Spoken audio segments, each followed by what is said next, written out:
People not from the Western world. What's something Westerners eat that makes you wonder why the heck would you eat that? The first thing I ever ate when I got off the plane in the USA was a big greasy slab of pepperoni pizza. You gotta understand, I ate only fish, pig or some kind of bird with rice beforehand. Seeing that for the first time made my stomach churn till I was encouraged enough to finally take a bite. And holy shit if I wasn't singing a whole new world with my taste buds after that. Soon after I tried burritos, tacos and nachos, and I within a year was obese. My mom is from a village in Burma. When my mom and her family moved to Macau, then a Portuguese colony, they were served ham for the first time during the trip. My grandparents thought it was raw meat and the entire family, grandparents and their 10 children, left their ham portions uneaten. My parents are now in their 70s and just in the last 2 to 3 years got open-minded enough to try medium rare steak. They like it but still view it as you will get sick food. My dad developed a cold a week after eating medium rare steak and blamed it on the steak. A family friend from South Africa commented on pumpkin pie once. Wait, you put pumpkins into pie? Why would you do that? Hear me out, I'm from Southeast Asia. In our country, avocado is like a fruit dessert. Usually, we eat it as it is or we mix it with powder milk, or better yet we use this to make ice candy. It surprises me a bit that someone is using this as a spread for a sandwich like a tomato. American here. I used to think the best use of avocado was guacamole, but then I had an avocado milkshake from a Vietnamese restaurant. There's a famous restaurant in Austin that makes guacamole margaritas. Sounds weird, but they're ducking delicious. Please tell me the restaurant. I have the ability to go there. Edit, Kerr's Grill is still open for takeout with alcohol to go. Calm down everyone, y'all don't know Texas like we do. I've had it at Kerr's in Austin. Super heavy and I could only have just one, but it was really good. Cheese. When my mom encountered cheese for the first time, she thought it was something that had gone bad. She's from a small village in China, by the way. I'm a Western person, but I lived in a remote jungle village in the South Pacific for a few years. I'd always have a tin of milk powder in my bush kitchen for making tea and coffee.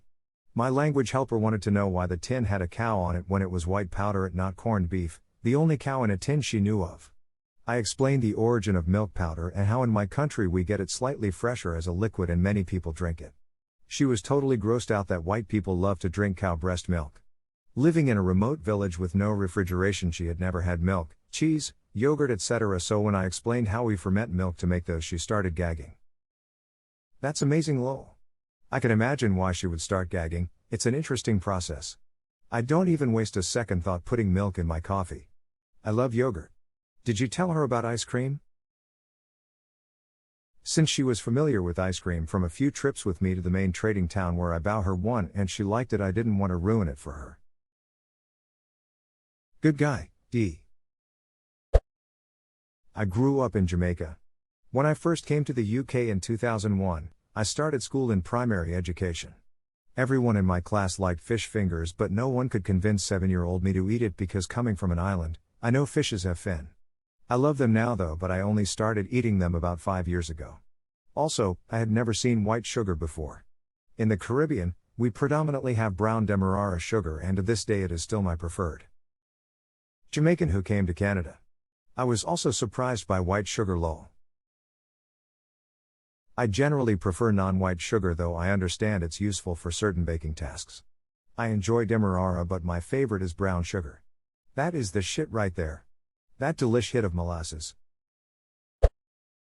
Chinese American here, grew up eating Chinese food at home but I had enough contact with other Americans to know Western food. I remember being baffled in first grade when a parent brought in a raw veggie platter with dip. I thought y'all eat raw broccoli and cauliflower? Me too, until I went to college and learned to like raw veggies real quick, or else I was going to wind up with some kind nutritional deficiency. Haha, gotta love dining halls. Nothing like chicken burgers, French fries, and chocolate milk for months at a time. American. My wife is Chinese and they did not understand peanut butter until they had some. Now every time I go back to China I have to bring some with me. Edit everything below this line. They tried popcorn and even with butter and salt they still did not like it. They also loved hot chocolate and the Texas Roadhouse. And they were amazed at how much free coffee you can get if you wander around town. Steak. But this is coming from someone who grew up buying meat from stores that aren't exactly sanitized, so we have to make sure they're very thoroughly cooked. My GFS dad is the same. Gets his steak well done to this day. Live and let live, I say, but when I told him that in the country I grew up in we eat raw pork on the regular, he thought I was joking. There's definitely a trick to eating raw pork. I traveled to the States once and I was excited to have hash browns considering we were at the source, but they were completely different from what we have at home. Edit. The hash browns I had were from Denny's, but a lot of you have mentioned Waffle House, so I'll definitely give it a try when I come back. I'm half American, half Indonesian and grew up in several countries. Didn't move to the States, NYC specifically, until I was in my 20s. My roommates were trying to figure out American things I had missed out on growing up internationally, and they were blown away that I never had a PB jelly sandwich. I was hesitant to try it because it's such an odd combo, but man, they made me one and I was like, damn, this is good. Also, s'mores was something they introduced me to one summer. I was used to eating cheese on graham crackers and never thought of it as a vessel for dessert. I have never heard of cheese on graham crackers. Is it cream cheese spread? I usually have a fat slice of brie or camembert on graham crackers. It also do a spread like Brissan. To me, graham crackers and cheese was a typical snack at home. Okay, yeah, I can see that. Brie is really good on sweet things. My favorite it's putting some on sliced apple. When I was teaching in Korea, the concept of sweet rice pudding tended to really confuse my students. That and Marmite, of course. Edit. I can't tell you about whether it's common in other parts of Asia, but it would consistently confuse the kids to the point they'd bring it up in later lessons or other teachers to see if I was making fun of them. It was like how Westerners felt about Koreans putting sugar on garlic bread. Marmite is a spread. It tastes like someone rubbing salt on their knuckles then punching you in the mouth, but in a good way that makes you crave more. To be fair, Marmite confuses everyone. Not in my country. When we had a series of earthquakes 9 years ago, the only Marmite factory was destroyed. Welcome to Marmageddon. As stocks dwindled, people made a killing auctioning off their last rations for exorbitant prices. When I vacationed in the US, I ate briskets and those other meats that are smoked and/or charred. I forgot what it's called, but it tastes heavenly and I miss eating that. Ducking brisket, man. It's like meat butter. Monte Cristo sandwich. Deep fried ham and cheese sandwich, dusted with powdered sugar, served with jam. WTF Americans? Edit. FYI, I tried it at Disneyland Blue Bayou as a tourist after lots and lots of online recommendations. To be fair, I thought the same thing before I had one. Same here. I used to work in a restaurant that sold them. They absolutely made me sick when I looked at them. Then, somehow, someone convinced me to take a bite. Now I'm obese. The item itself isn't a specific Western thing, but the cooking style is. Ramen noodles. I'm from a Southeast Asian country and instant noodles are very common. We don't call it ramen either, since ramen technically is a specific type of Japanese noodles. It's odd to me that in Western countries it's seen as something to eat when you are dead broke, have no other options, and the most important thing is y'all usually eat it plain or with barely any added ingredient seasoning.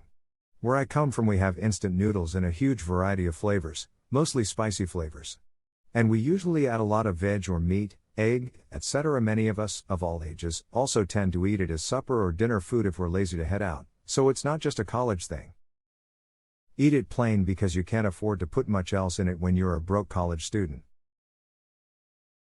Or you're a kid and it's the only thing you can make other than cereal and don't even know what spices are yet. Or you're an adult and it's the only thing you can make other than cereal and don't even know what spices are yet.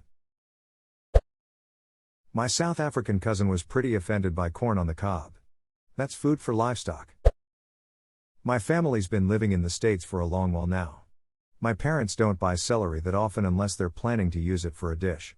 So, when my parents saw me wash some stalks then take out the peanut butter, they were like, making ants on a log in class is what helped me like celeries as a kid, but I guess it's not a thing in Korea. Or at least for my parents' generation, no clue about now. My parents weren't into the celery with peanut butter. Too sweet, they said. But then my mom takes out the mayo and uses it as a dip for the celery. It was my turn to go. Though it honestly didn't taste as bad as I thought.